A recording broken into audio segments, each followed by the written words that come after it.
వినడం లేదు. ప్రదక్షిణ చేస్తున్నప్పుడు ఒక్క గురువుగారు పలకరిస్తే తప్ప, లేదా అత్యవసరమై తల్లిదండ్రులు పలకరిస్తే తప్ప, లేదా అర్చకులు ఏదైనా మాట్లాడిస్తే తప్ప పొరపాటును కూడా మాట్లాడకూడదు. ప్రదక్షిణ చేస్తున్నప్పుడు మాట్లాడిన ప్రతివాడికి ప్రదక్షిణ వల్ల పుణ్యం కంటే మహాపాపం వస్తుంది. భూదేవిని అంబువాచి దినములలో తవ్విన వాడికి వచ్చే పాపం వస్తుందని శాస్త్రం. అంబువాచి దినములని భూమిని తవ్వకుండా కొన్ని నియమాలు ఉన్నాయి. సెప్టెంబర్లో భాద్రపద మాసంలో ఒకటి, పుష్యమాసంలో ఇలా కొన్ని దినములలో భూమిని తవ్వితే వాడు సర్వనాశనం అయిపోతాడు.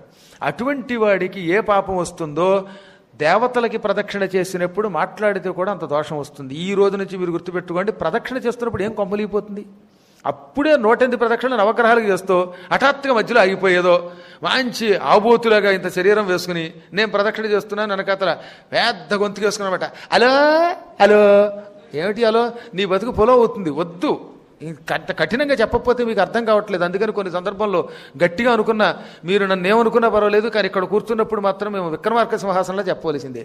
కాబట్టి మాట వరసకు కూడా అలా హలో హలో అని మాట్లాడకండి. ఏం ఒక్క 5 నిమిషాలలో ఏము మహా అయితే ఓ పావు గంట పడుతోంది, మీకు 20 నిమిషాలు పడుతోంది 108 ప్రదక్షిణలకి.